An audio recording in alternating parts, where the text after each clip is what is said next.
Hello friends, welcome to my YouTube channel fast revision classes में आप सबका स्वागत है। आज हम चंद्रधर शर्मा गुलेरी द्वारा लिखित कहानी उसने कहा था का अध्ययन करने जा रहे हैं। आइए चलिए स्टार्ट करते हैं।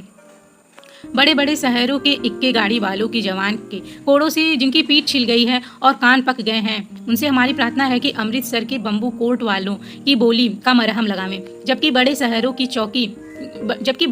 की चौड़ी सड़कों पर घोड़े की पीठ को चाबुक से धुनते हुए इक्के वालों कभी कभी घोड़े की नानी से अपना निकट यौन संबंध स्थिर करते हैं, कभी उनसे गुप्त गुह अंगों से डॉक्टर और लजाने वाला परिचय दिखाते हैं, कभी राह चलते पैदलों की आंखों के न होने पर तरस खाते हैं, कभी उनके पैरों की उंगलियों के पैरों की चीर कर अपने को ही सताया हुआ बताते हैं और संसार भर की ग्लानि और क्षोभ के अवतार बने नाग की सीध चले जाते हैं।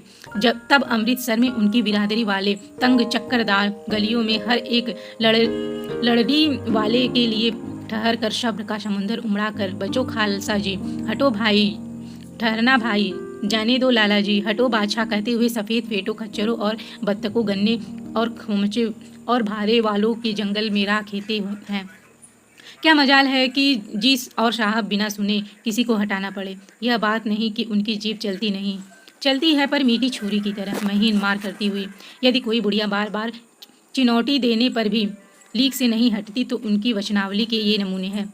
हट जा जीड़े जोगिए, हट जा कर्मा वालिए, हट जा कुंता प्यारिए, बच जा लंबी वालिए। समिष्ट में इसका अर्थ है कि तू जीने योग्य है, तू भाग्य वाली है, पुत्रों को प्यारी है, लंबी उम्र तेरे सामने है, तू क्यों मेरे पहिए के नीचे आना चाहती है, बच जा। ऐसे बम्बू कोट वालों के बीच में होकर एक लड़का और एक लड़की चौक की दुकान पर आ मिले। उनके बालों और उनके ढीले सुथने से जान पड़ता था कि दोनों सिख हैं और अपने मामा के केस धोने के लिए दही लेने आया था लड़का, और जो लड़की है एक रसोई के लिए बढ़िया। दुकानदार पर परदेसी से गुथ रहा था, शेर भर गीले पापड़ों से की गड्डी गिने बिना हटता न था। तेरा घर कहाँ है? मगरे में। और तेरा? मांझे में। यहाँ कहाँ रहती है? अतर सिंह की बैठक में, वह मेरे मामा होते हैं। मैं भी मामा के यहाँ आया हूँ, उनका घर गुरु बाजार में है। इतने में दुकानदार निपटा और उनका सौदा देने लगा। सौदा लेकर दोनों साथ साथ चले। कुछ दूर जाकर लड़के ने मुस्कुराया कर पूछा, तेरी कुड़माई हो गई? इस पर लड़की ने आंख चढ़ाकर धत कहकर दौड़ गई और लड़का मुंह देखता रह गया। दूसरे तीसरे दिन सब्जी वाले के यहाँ दूध वाले के यहाँ अकस्मात दोनों मिल जाते। महीना भर यही हाल रहा। 2-3 बार लड़के ने फिर पूछा, तेरी कुड़माई हो गई? और उत्तर में वही धत मिला। एक दिन जब फिर लड़के ने हंसी में चिढ़ाने के लिए पूछा तो लड़की ने लड़के की संभावना के विरुद्ध बोली, हाँ हो गई। कब? कल। देखते नहीं ये रेशम के कढ़ा हुआ सालू? लड़की भाग गई। लड़के ने घर की सीध ली। रास्ते में एक लड़के को मोरी से ढकेल दिया। एक छाबड़ी वाले को दिन भर की कमाई खोई। एक कुत्ते को मारा पत्थर से। गोभी वालों को ठेले से उड़ेल दिया। सामने नहाकर आती हुई किसी भैंसड़ी से टकरा कर अंधे की उपाधि पाई। तब कहीं घर पहुंचा। होश में आओ, कयामत आई है।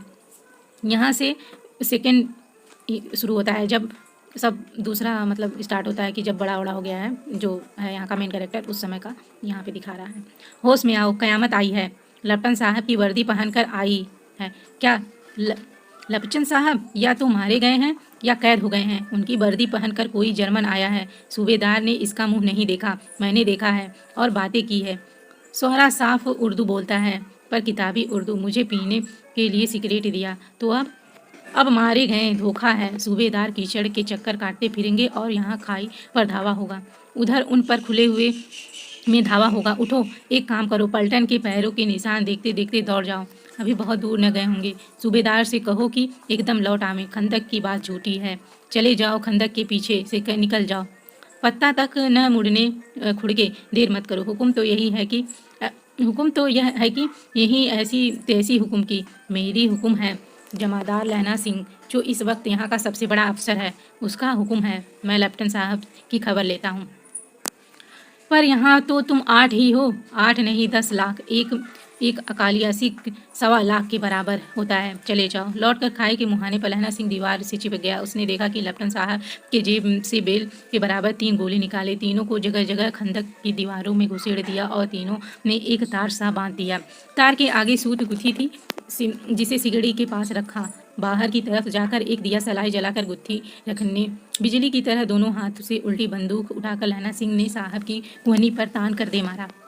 धमाके के साथ साहब के हाथ से दिया सलाई गिर पड़ी। लहना सिंह ने एक कुंदा साहब की गर्दन पर मारा और साहब आंख मीनगाड़ करते हुए चित हो गए। लहना सिंह ने तीनों गोले बीनकर खंदक के बाहर फेंके और साहब घसीट कर सिगड़ी के पास लिटाया।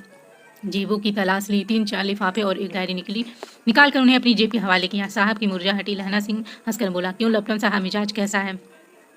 यहाँ पे लपटन साहब जो दूसरे देश में गए हैं सब लड़ने के लिए, तो ये नकली लपटन साहब हैं जो लपटन साहब का भेष बदल कर आया हुआ है। आज मैंने बहुत सी बातें सीखी। यह सीखा कि सिगरेट पीते हैं।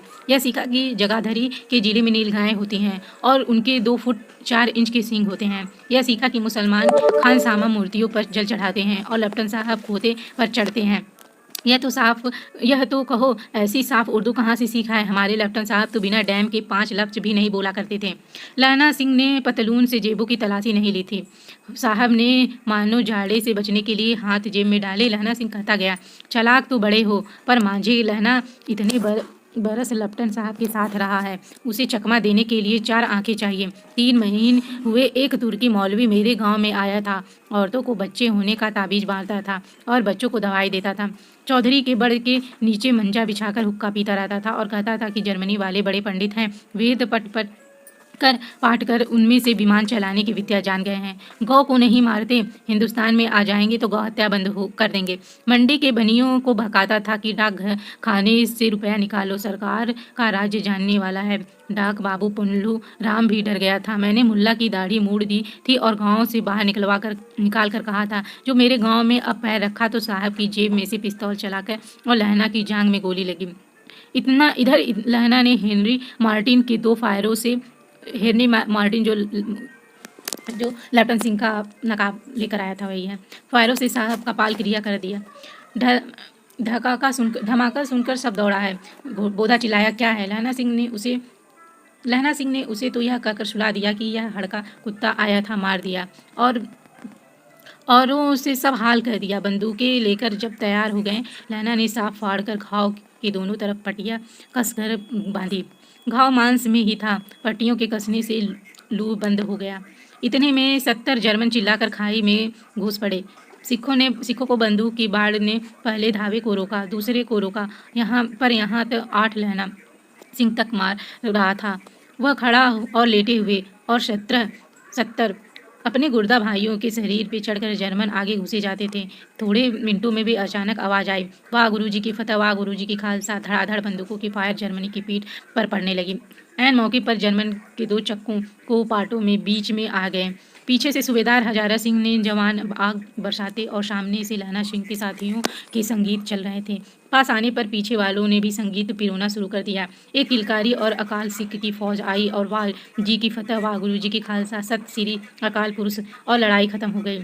63 जर्मन या तो खेल रहे थे या करा रहे थे। सिखों ने 15 के प्राण गए। सूबेदार के दाहिने कंधे से गोली आर पार निकल गई। लहना सिंह की पसली में एक गोली लगी। उसने घाव को खंदक की गीली मिट्टी से पूर लिया और बाकी साफ कसकर कमर बंद करके लपेट लिया। किसी को खबर नहीं हुआ कि लहना की दूसरा भारी घाव लगा है। लड़ाई के समय चांद निकल आया, ऐसा चांद जिसके प्रकाश से संस्कृत कवियों का दिया हुआ छई नाम सार्थक होता है, और हवा ऐसी चल रही थी जैसे बाण भट्ट की भाषा में दंत वेड़ो पदेश्चार्य कहलाती। वजीरा सिंह कह रहा था कि कैसे मन भर फ्रांस की भूमि मेरे बूटों से चिपक रही थी। जब मैं दौड़ा सूबेदार के पीछे गया। सूबेदार लहना सिंह ने सारा हाल सुन और कागज जात पाकर उसकी तुरंत बुद्धि को सराह रहे थे और कह रहे थे कि तू न होता तो आज सब मारे जाते। इस लड़ाई की आवाज़ 3 मील दाहिनी की ओर खाई वालों ने सुन ली थी। उन्होंने पीछे टेलीफोन कर दिया था। वहाँ से झटपट 2 डॉक्टर और 2 बीमार होने वाली गाड़ियाँ चली, जो कोई 1.5 घंटे के अंदर पहुंच आई। फील्ड अस्पताल नज़दीक था। सुबह होते होते वहां पहुंच जाएंगे, इसलिए मामूली पट्टी बांधकर एक गाड़ी में घायल लिटाए गए और दूसरी गाड़ी में लाशें रखी गई। सूबेदार ने लहना सिंह की जांग में पट्टी बंधवानी चाहिए। बोधा सिंह ज्वर से भर्रा रहा था। बोधा सिंह लहना सिंह का पुत्र था, पर बोधा सिंह पलटन सिंह का पुत्र था, पर उसने यह कहकर टाल दिया कि थोड़े घाव हैं, सवेरे देखे जाएंगे।